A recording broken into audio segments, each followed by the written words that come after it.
The divine self. Everyone possesses a divine nature within. Divinity is from the source of all things. It is sensed and experienced through the body, the natural world, and more importantly, through the spirit. As artists, we must be keenly aware of how we access and express divinity. Divinity is immortal. It is often seen as outside of us, and so it is. Although, as we transform and grow our vision, when we begin to see that divinity is not as distant as we might have suspected. Through times of artistic development, success and failure, heartache and self-reflection, we encounter an image of ourselves, an image that is higher than who we once were. This is the realization of the divine self.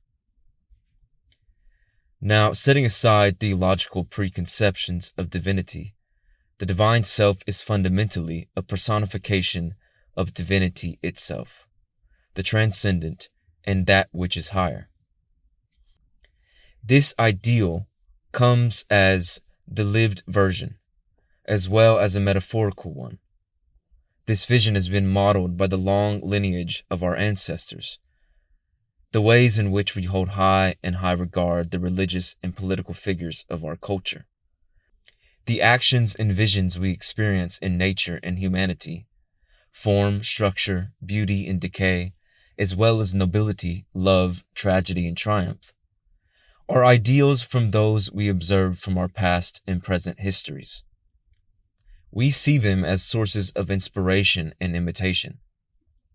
On a practical level, we need imitation and mimicry in order to develop our bodily functions and the basic motions of human life. Yet on a spiritual level, we need it to develop our vision of who we shall shine forth to be, as when we come of age. This is exactly related to the idea that knowledge of the past and those who have come before us are vital to our spiritual and artistic development. We are mythological and metaphorical beings that read and experience stories in order to fall deeper into truth. A truth that transcends how we see ourselves as individuals and how we see ourselves as divine beings within a collective human narrative. Through the process of understanding ourselves as individuals within a collective vision, we grow stronger in understanding our path toward embodying the divine self. This path participates in a grandiose saga of human divinity, and Carl Jung speaks of this when he writes in Modern Man in Search of a Soul, quote, "Since there is only one earth and one mankind, East and West cannot render humanity into two different halves.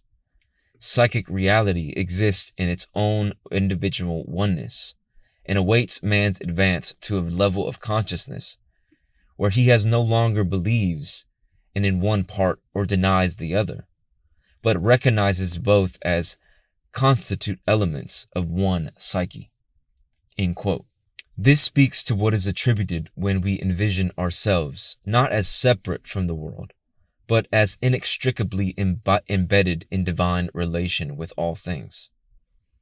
The divine self is refined in solitude, yet valiant and glorified in communion with others.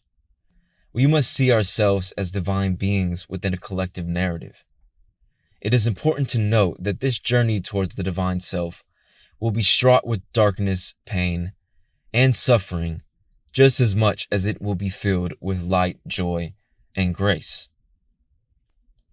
This is why the divine self must never be a means to an end, but an ideal image that is strived after. We must not hold the divine self as a flawless and devoid of darker traits, or hold it as an ideal of ourselves too close. It will in turn make them tyrants of our development. If we do so, we rob ourselves of the truth of the matter, which is understanding that the road to the divine self is long, ambiguous, and full of both joy and sorrow. It is full of right and wrongdoings, and these actions which lead into growth are the foundational aspects within the journey we find ourselves on. Forgiveness and grace will be the key factors in being strong and authentic in times when we fall short of the divine self. The journey toward a realization of the artist as an individual within a collective narrative is one of death and rebirth, growth and rest, love and heartbreak. With great assuredness, it is the process all artists and individuals must go through in order to develop a deep understanding and expression of self. Art in particular uses mediums of expression to bleed out what is inside our spirit. The spirit is aching to be engaged in the real world. It works through us. Through our pen brush, photographic eye, and entirety of our body. Our spirit acts upon a canvas. Our spirit acts upon a space. It is through the engagement of the object and or space that new visions and new narratives give rise to emotional wisdom and symbolic understanding. Your narrative and the ideas in which you express will foster new visions, and it is through your ability to receive the information not only from the spirit and the muses of our ancestors, but that which is within your own spirit as well. The divine self is connected to the whole of our past expression, but even more so connected to the expression of your spirit within the present moment. This is why discerning wisdom that comes from you and that which comes from others is a skill that must be paramount. The process of divine development can be an ambiguous one, as said before, especially when so much has come before us. Inspiration is vital, yet the spirit is highly susceptible to outside forces. Your vision is constantly influenced and informed by the vision of others. This is a natural process, yet it must be observed with trepidation. Not all visions are holy and full of light. Many visions in this world arise from a dark place and within dark spirits. Observing dark spirits can be beneficial if our spirits are strong, although the divine self is not fully grown into realization, so we are at risk of being swayed into the grip of false truths, false prophets, and false ideology. This is why the sovereignty of the individual spirit and the individual's wisdom is so vital to an artistic practice or any endeavor in life. It is the ability to discern when you are within your own wisdom and when you are within the wisdom of another. Self-reliance is key when expressing our own vision and personal truths. The great Ralph Waldo Emerson wrote in his essay entitled Self-Reliance, quote, "Trust thyself. Every heart vibrates to that iron string. Accept the place the divine providence has found for you, the society of your contemporaries, the connection of events. Great men have always done so, and confided themselves childlike to the genius of their age, betraying their perception that the absolutely trustworthy was seated at their heart, working through their hands, predominantly in their own being. And as we are now men and must accept in the highest mind the same transcendent destiny, and not minors and invalids in a protected corner, not cowards fleeing before revolution, but guides, redeemers, and benefactors, obeying the almighty effort and advancing on chaos and the dark." End quote. These words speak to the importance of trusting one's wisdom in the midst of scrutiny, and the tyranny of those in power who wish for the spirit of the individual to be silenced. They hope for the spirit of the divine self to be sunned and replaced by a vision of individuals as sheep in the midst of flock.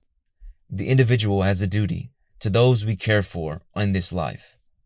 Our duty is to hold strong our gifts, visions, and wisdom that shines forth when we see ourselves not only as worthy of being heard, but given divine providence to be spoken forth with elegance and pride. A community is only as strong as the individuals that inhabit it. The goal is not to get rid of individualism in our culture, but to transcend it. This is the beauty of what the divine self can achieve. It is a romantic ideal that is not only obtainable, but already within you, and in turn shines light in those around us.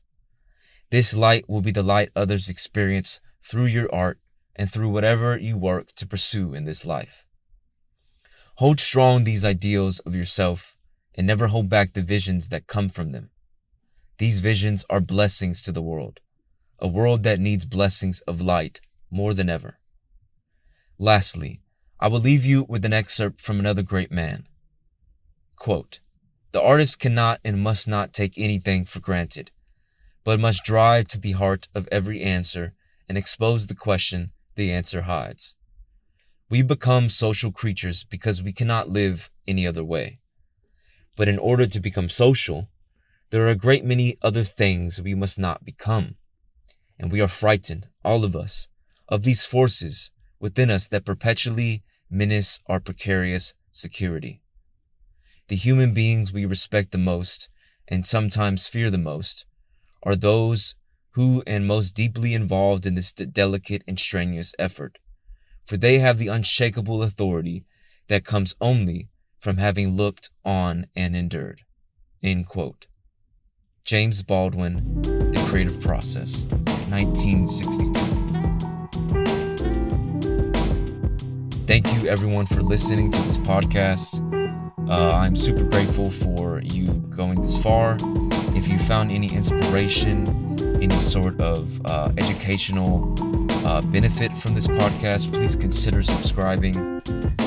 You can subscribe for $5 or anything less or anything more. Anything helps, goes to all the entrepreneurial endeavors of Haven and supporting podcasts like this. So thank you so much for listening, and see you on the next one.